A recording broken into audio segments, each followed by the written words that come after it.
Chị ăn ở đây cũng 10 năm. Ngay trung tâm quận 3 luôn mà chỉ có 30.000 cho một phần cháo. Đó đặt.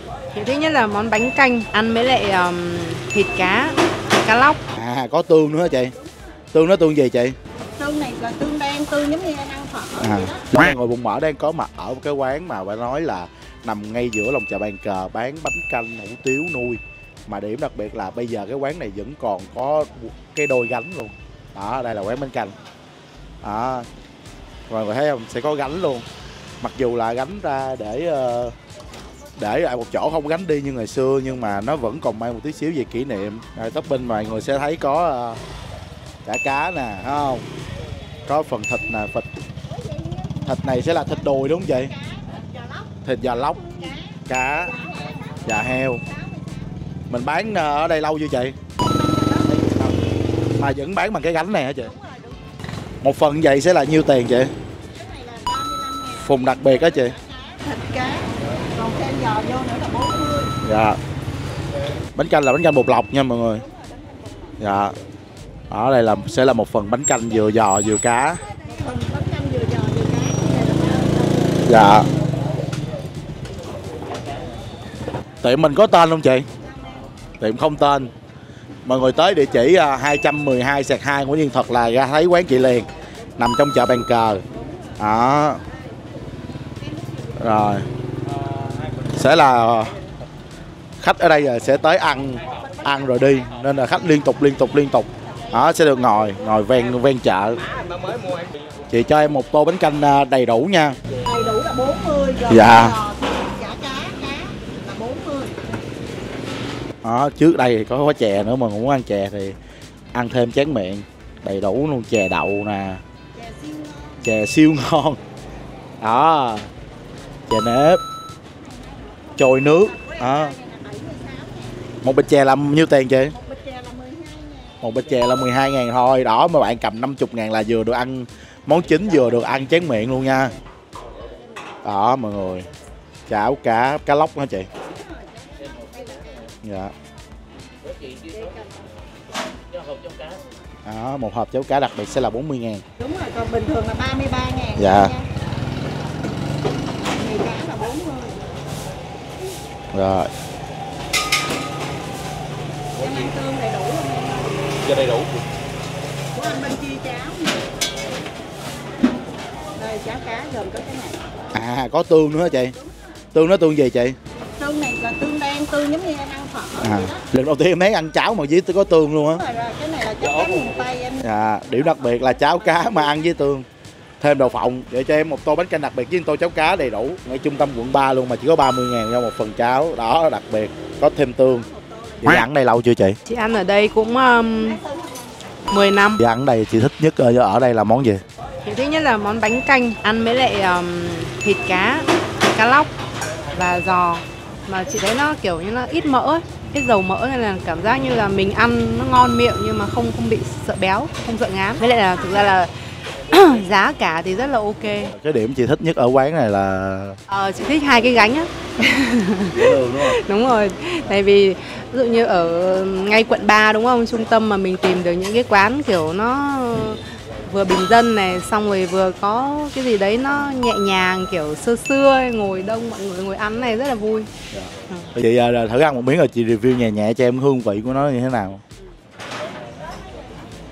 Ở đây á, thứ nhất là cái bánh canh mềm vừa ăn, không, tức là bình thường chị thấy bánh canh nơi khác thì cái sợi nó rất là to, nhưng mà sợi ấy nó vừa ăn, mềm, không đến nỗi là mềm quá, vừa ăn.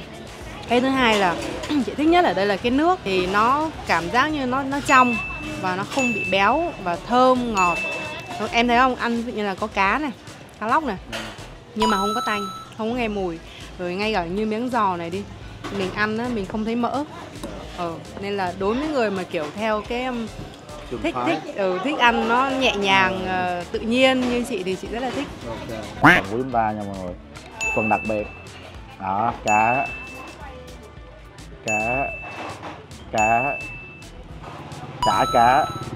mà cục giò nhỏ nhỏ.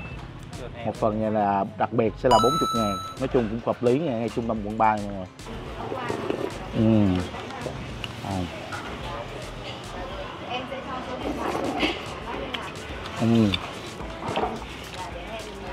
Đó, nói chung mà quá trời đồ ăn luôn á, thật sự.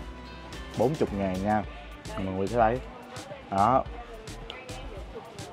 Phần này chúng ta có nước chấm sẵn luôn. Đó. 40.000 mà quá trời luôn. Mỏng nè. Ngon.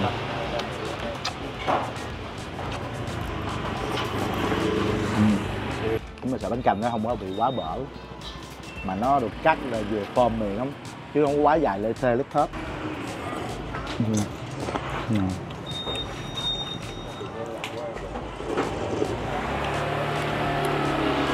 Cá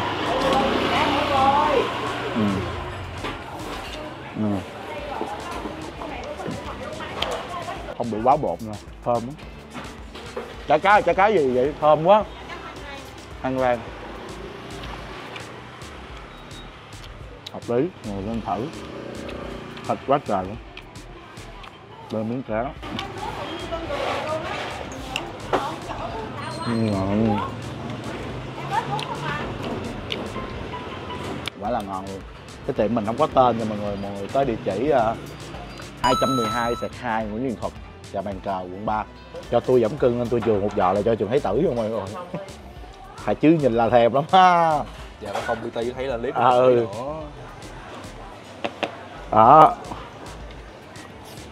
Rồi giò nhỏ xinh xinh không quá bự đúng không?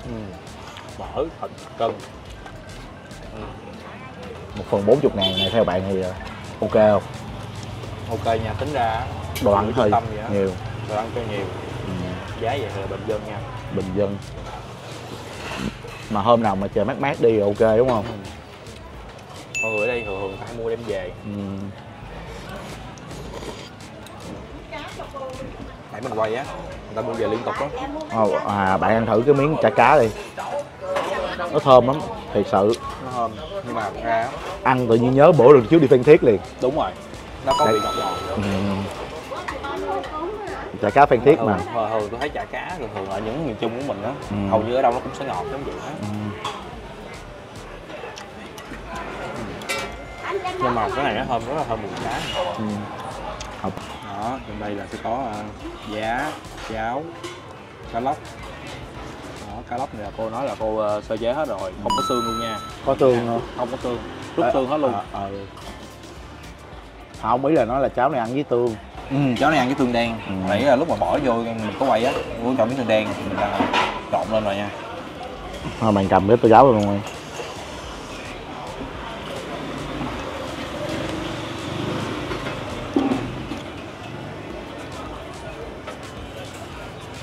Sợ nóng lắm rồi. Nóng. Nãy quay cái nồi cháo nó còn sụp luôn à.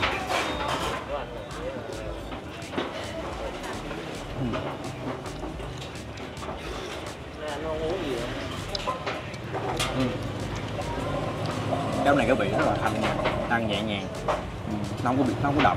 Bạn nào mà ăn là kiểu thanh đạm á, ăn cái này cá lóc bổ nè, cháo nó thanh không có bị ấy. Bệnh ha. Dù bạn nào bệnh mệt mình tô cháo này là khỏe luôn á. Nhưng mà cái nước bánh canh này nè, cái nước bánh canh với cái nước cháo là nấu có hai loại khác nhau nha. Nước bánh canh á là nấu với lại xương nha, nấu với thịt. Còn cái này là sẽ là nước luộc cá. Đó, cho nên là ăn nó sẽ có rất là vị cá. Thì khác nhau. Food review mà đi ăn mà sợ người ta chửi. Sợ BT chửi. Ngon không? Có thanh hơn là ăn với nước thịt đúng không? Tự nhiên cứ ăn vô cái đồng quê liền quá. Kiểu ông á thiệt, kiểu nó sẽ thơm mùi cá hơn là bánh canh. Rồi nấu mà nuốt cá có người gốc Phan Thiết đúng không cô? Ở đâu không? Người Vĩnh Long.